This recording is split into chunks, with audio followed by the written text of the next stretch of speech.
War is a nasty business. Oh my God. I get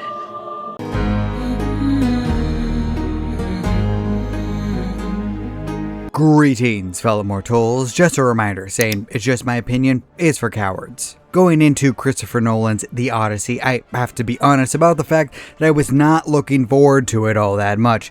The first reason is the almost 3-hour runtime.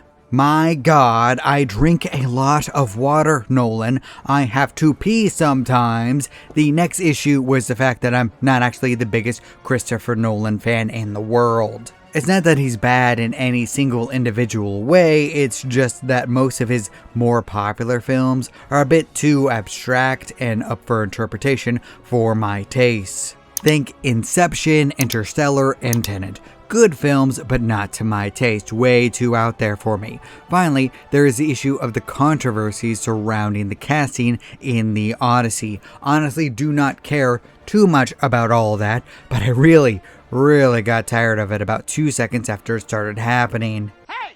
Shut up! No, you shut up!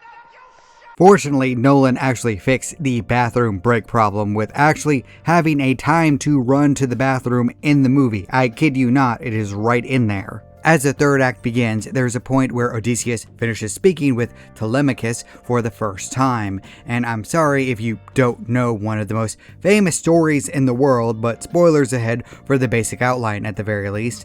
And I instantly saw that there was a 2-minute window warning to run to the bathroom and come back before important stuff started happening again. Thank you for that. I was close to exploding at that point. Next, Nolan fixed my worries by having a relatively grounded story to work with. Yes, the Odyssey features gods and monsters and magic, but the lack of explanation other than the gods did it allows him to keep going at a brisk pace without having to explain things over and over and over again with a bunch of exposition. Especially because the supernatural elements look so amazing. From the Cyclops, to the giants, to the monsters and the magic, along with the storms. My God, the storms look so amazing. They're perfect. By following the outline and rules of someone else's work, Nolan was able to keep the themes of war, regret, and humanity far more consistent without the audience ever having to go, "Now wait a minute, what just happened? I am so confused, please go back and explain it again." So I am confusion. Why is this one Kansas, but this one is not Arkansas? And finally, I never really cared about the casting controversies personally. Nolan tends to just do what he wants to do. I don't care about Eliot being cast in anything because I am a big supporter of the LGBTQ+ community. And if you don't like that fact about me, I really honestly do not care at all. And the only reason I care about people of different skin colors being cast is the fact that Hollywood will never adapt African lore or let black creators tell their own stories about black people without having to control the lens by adding them to European lore. I've been saying this since Rings of Power came out. Call me racist, I really don't care. But there's a reason there are a lot more American Society of Magical compared to Sinners, because Hollywood wants to control the narrative. And yes, I did in fact see and do remember American Society for Magical and pro tip for everyone out there, next time you want me to see your film or read anything, you should make sure that I am allowed to say it out loud, you dumbass. Wait a minute. I'm white!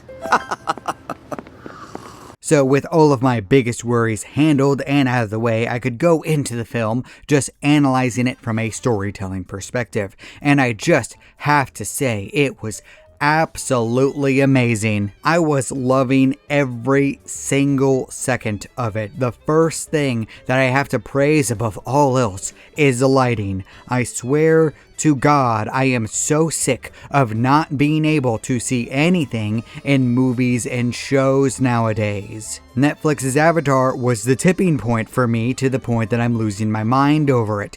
even the supposed well-lit scenes in that show were so distorted that I couldn't see anything on any of my devices, and yes, I tried all of them. Meanwhile, the rooms only lit by fire in the Odyssey were perfectly illuminated while projecting the fact that it was still dark in the room. Everything was perfectly lit for the atmosphere and to show exactly what I needed to see. Flawless stuff there. Perfect.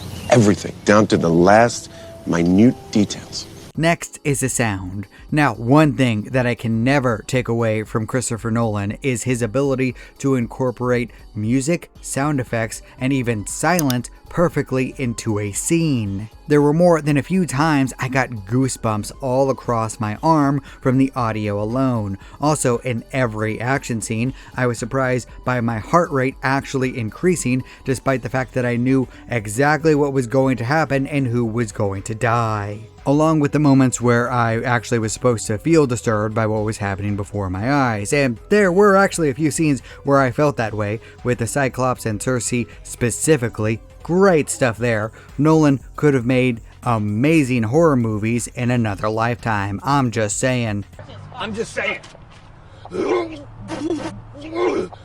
And the shots themselves, what is there really to say? Nolan is a master of making everything look good. The only thing that made me lift my eyebrow at all was his tendency to flip the camera so much during simple dialogue scenes, just back and forth and back and forth and back and forth. Especially at the beginning of the movie, but it didn't really bug me that much. It's just a nitpick, and the film was just plain gorgeous overall. There wasn't a single moment where I thought anything looked bad. Okay, I'm no historian here or anything. I don't know all of the armor, especially the Trojan stuff, which all looked pretty samey, but I will get to that, the clothing and the architecture from that time period. But I thought everything looked pretty decent from my perspective, especially because I was constantly distracted by how gorgeous the setting and the backgrounds were. It's beautiful! As for the story, well, it's the Odyssey. Nolan took the basic outline of the story and followed it. Sure, he modified and changed some aspects of it, but there are no plot holes or inconsistencies that I could see. This might actually be one of his more consistent overall films in terms of writing forces of magic or science which can't exist in real life. And the things he did change from the original story was because it didn't fit his style. Nolan cannot pull off the nobody pun with the Cyclops. It is not his style. He really doesn't do humor all that well in any conceivable way, even with the Joker. He's a guy whose writing style is super duper serious, that it's almost painful at times. His films aren't exactly known for moments of levity, but at least he knows his weaknesses and he worked around them by using creativity with the soldiers strapping hay to their backs so the blinded Cyclops couldn't tell that they were human instead of sheep. Daddy, chill. What the hell is even that? Most, if not all, of the changes he did to the Odyssey was because they were inconsistent with his overall style or couldn't be adapted to film very easily. Especially because the movie was already 3 damn hours long. It did not need to be any longer by pulling off anything else. So I'll forgive what needed to be dropped. Especially because, and this is your warning for real spoilers ahead where I'm going to tell all of the small changes that happened in this film. Are you ready? 3, 2, 1, go. He at least replaced the nobody themes with Odysseus, emphasizing that he was just a beggar during the last act of the film. So Nolan didn't outright forget the themes of how dangerous quote-unquote nobody could be at the very least. He just changed it over into a different way. So I appreciate that. I forgot how bad it looks. I've seen worse. As for the performances, well, that's a more difficult discussion. I thought that Matt Damon and Robert Pattinson did phenomenal jobs. Damon brought real presence as Odysseus, drawing the attention and focus to every single scene that he was in, and Pattinson did fantastic as a piece of trash that drew the ire of you with his every action, facial expression, and word. Tom Holland did a pretty good job as Telemachus, and John Bernthal was in the film, making me say, hey, it's the Punisher and Shane, and I really could not see past the Punisher and Shane with him, so there's that. Also, Calypso's actress did a surprisingly good job for her limited scenes in the movie. As for everyone else, I mean, it's alright, like... Yeah, not the best acted film in history. I wouldn't say that they did a bad job or anything, but it's more the character writing that I will remember more than the performances. Sinan's tragedy as the weak sacrificial lamb was interesting. Helen's twist and regret after being physically scarred for causing the war was intriguing. Penelope was mildly adequate. Zendaya was Zendaya, I'm sorry, but her usual expression was in basically every single scene except the one where the girl's head got cut off. Although the twist of her just being a normal ass innocent girl in Odysseus' head, or just how Athena projected herself into Odysseus' head, depending on the interpretation of the film, brought the character together nicely from a writing perspective. But the acting, meh, take it or leave it. You know, in another line of thinking where every single female character is just a motivating factor for the men or an antagonist, the idea could be argued that this is a misogynistic film. Especially because most of the dialogue scenes with female characters usually add up to the men going, lol, silly woman. Really makes you think. Because in truth, Christopher Nolan's The Odyssey is the most testosterone-filled, adrenaline-high movie that you could imagine coming from this director. There are so many action scenes with sword fighting, monsters, natural disasters, and so much more that part of me was stunned. There were times where I was almost reminded of 300 of all things. Along with the seafaring scenes and the hunting scenes and even the dialogue, you know what? Every scene could basically be summarized by this. I can see! I can fight!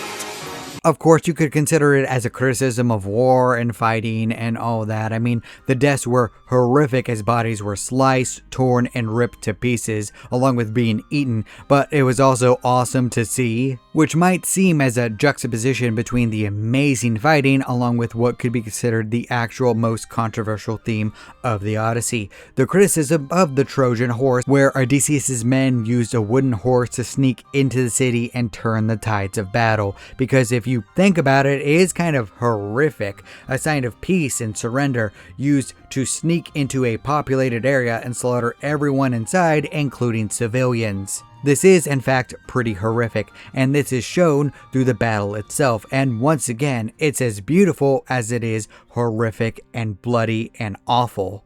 No notes? No notes. No notes! No notes. No notes! No notes. It's perfect. The twist being that Odysseus doesn't actually want to go home because he doesn't think that he and his soldiers deserve it. He broke Zeus's law, which is basically the golden rule, and regrets it while everyone else speaks highly of what happened. Perhaps that's why the gods show him mercy compared to his men, and why his men were turned into pigs, and why he probably would have been turned into something else. I mean, I don't know exactly. That's the thing about Nolan. He really likes his audience to speculate about his films, from the script to the characters to the individual scenes and to the overall themes and even to the casting. Which is why I think that he picked who he wanted to pick. It had nothing to do with awards or money or being woke or anti-woke. He just thought these people would be best for the roles, and he just did what he wanted to do. And also, he might think that black women are beautiful, because they are beautiful. I could name plenty off the top of my head that I think are outright gorgeous. All this is because he likes to start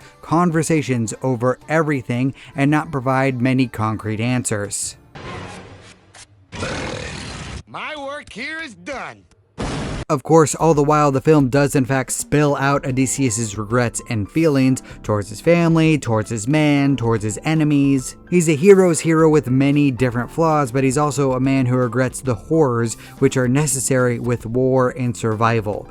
Things need to happen for you to win and to survive in war. It's horrific and awful, but it is just a fact. Like Kingdom Come Deliverance 2 tells us, war is in fact a nasty business, and Odysseus actively attempts to punish himself for everything that he did, to the point that you really feel for him during the final act when he returns home to clean house. With the most satisfying of climax battles I can remember for a long while, where the arc of Paige's and Pattison's characters coming to an end, Odysseus finding his redemption and everything working out just how it should. Along with the bestest of good boy dogs being acknowledged and allowed to rest peacefully after waiting for his master to return home after so long. Literally the most emotional moment for me in the film. I love that. First, let's get one thing straight. I'm not crying. I'm just sweating through my eyes. Is the film absolutely perfect? No. I made a note